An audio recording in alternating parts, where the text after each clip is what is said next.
Lots of people are under the impression that being all in 100% into one thing is the secret sauce, is the path to success. But oftentimes, that being all in on just one thing can lead to all kinds of challenges moving forward.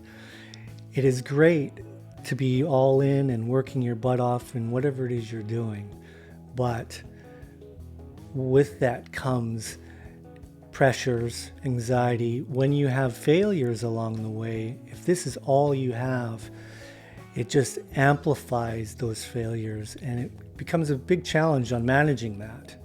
So if you have something outside the game that you love and enjoy doing that is less about pressure and just enjoying something outside of the game, it can be a huge tool, a huge benefit in helping you move forward. A lot of people I work with think that more is better. The harder I work, the better it is. Now, there's an element of truth to that. Working your butt off is a good thing, but getting away from the rink is good as well, and keeping balance in your life will be helpful towards your hard work that you put in when you are at the rink or at the gym. Hello and welcome back to the channel. If you're listening to the intro, I'm going to be talking today about something that has been coming up a lot with clients. It's going to be another short one, not a big to-do list, but just something to keep your mind open to hearing and maybe implementing in your life, in your game. And that is loving something outside of the game, loving something outside of what you do. It really was really important to me in my career. And even when I didn't have a lot of things in place that I was not doing correctly as a youngster in through junior and into pro, one of the things that really helped me get through a lot of things was having something outside of the game. I'll give you a few examples, regarding myself that I think maybe can be helpful to you. I'll also give you some examples of the off season and getting away from the game. One thing that has changed a lot with kids coming up in hockey and in sports in general is so many kids I work with or even just meet are one sport athletes to an extreme. I'm kind of shocked actually because they're really good athletes and they only do one thing. And I didn't know this growing up, but I look back at it and it was, I think, really helpful for me that I was playing baseball in the off season. It was a big part of my life, baseball actually. So that can be very, very helpful in developing an all-around athleticism. And it's healthy up in the mind too when you're not constantly thinking about hockey at such a young age. And then when you get older, you start to realize that I work my butt off, but then once I leave the rink, that stays there and I can go live my life and it keeps a nice healthy balance. In regards to an example during the season, I was very, very intense, let's just say, as a kid going into junior. And I could have been like that, like a one sport type mentality when more is better. But one thing that I did do well is I had something that I took with me wherever I went. Well, it wasn't my first year junior. The first year junior, I didn't bring it, and that was my guitar. I played guitar since I was 8, 9 years old, and I love music. I love playing guitar. And I thought about bringing it the first year, but I was 15 my first year in the BC Hockey League, and I felt like it might be a bit of a focus point to veterans, and I feel comfortable. So I didn't bring it the first year, but after that, I brought it pretty much everywhere I went. I might even have brought it in the second half of that first year. I can't remember. But I would take it with me and, being in billets by myself, there's a lot of downtime and you missing home and these kinds of things or not being in the lineup, getting pulled. It was an escape. And it really calmed me. especially when I was a very high energy type person back then. And then as time went on, definitely into pro, I started taking it with me on the road. And because there was a lot of time in the hotels where you're doing nothing, it was really, really helpful to me. I might not have been doing it with a serious purpose. I didn't know. I was like, hey, I have to bring my guitar so it mellows me out. But it really did help me a lot. The higher you go in the ranks, the leagues and competitiveness, it becomes what people will call the grind. Um, and I think it can be really helpful so it doesn't seem like such a grind.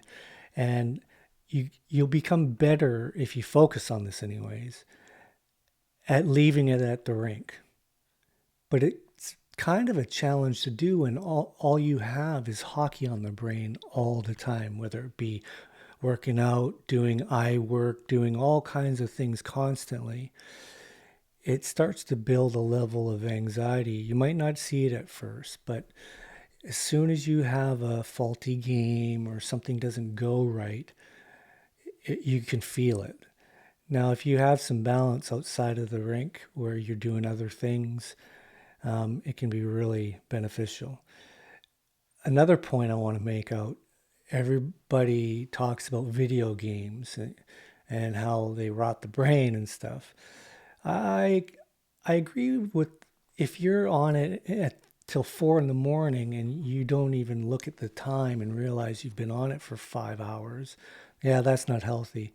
But being on the road or going back home to your billets or whatever level you're at, and you're not doing anything, and all you're, well, I got to do something, maybe I should do some eye work or that sensory thing that they got going.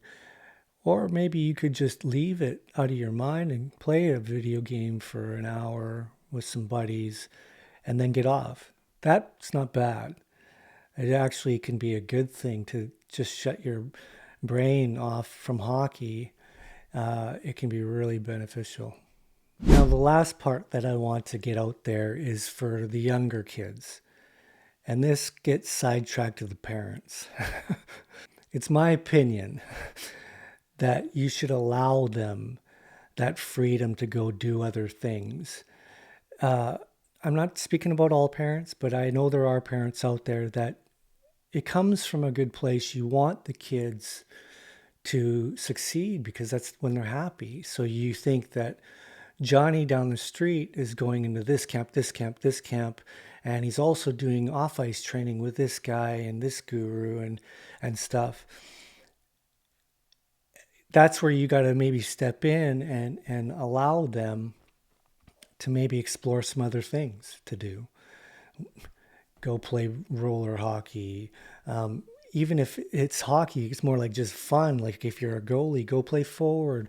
But even better, go golf, go play tennis, go hang out with your buddies and do other things. It seems like you're going to fall behind. I know a lot of parents think this, but I meet a lot of the kids, especially when I was coaching, when they're at that stage of making that big step into the pros and stuff.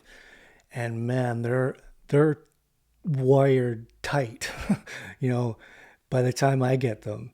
And any little thing that doesn't go right, they just fall off the rails, man.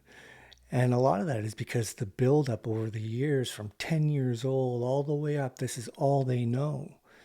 And I just think that parents can have a role in that earlier, uh, allowing them to join baseball, even if it's not a high level, slow pitch, whatever. I think it'd be really helpful if parents can help guide that a little bit in a more healthy way. I love when parents stay out of the whole thing and just support, but when they're young, the kids just think that more, yeah, I want to do that. I want to make it to AAA. I want to do this. So what do I need to do? I need to go in that camp and that camp. And parents can have a say in that. Oh, there is one other thing that I used to really love to do, and that was my motorcycle. And I used to love to just get out and ride. It didn't have to be for long, but I was a bit of a speed freak, yeah, so I love that feeling of getting out on the road. But as I was thinking, one of the things that you could do are like hikes and biking, and it doesn't have to be on a 999 Ducati like I had, but it is just freeing. It lets your mind just get away from, the pressures of hockey or whatever it is you do. I just think it is one of the keys actually in achieving high level things is knowing when to leave it at the office, when to leave it at the rink. When you get that line blurred and that becomes clouded and all you see is push, push, push, push, you're going to run into troubles. And that's from experience. And I've seen it both as a player and as a coach. So that's all I got for you. Like I said, it's short. I just want to throw that out there because I've had a number of people, that are all in and they're great with work ethic, but they're like up here when it comes to anxiety and the pressures. And this is one of the things that I suggest is let's find something outside of the game, So hopefully you can implement something like this for yourself. If you felt this video helpful, share it with someone you think it might help. Don't forget to smash the subscribe button, and we'll talk to you soon. Have a good one. Peace.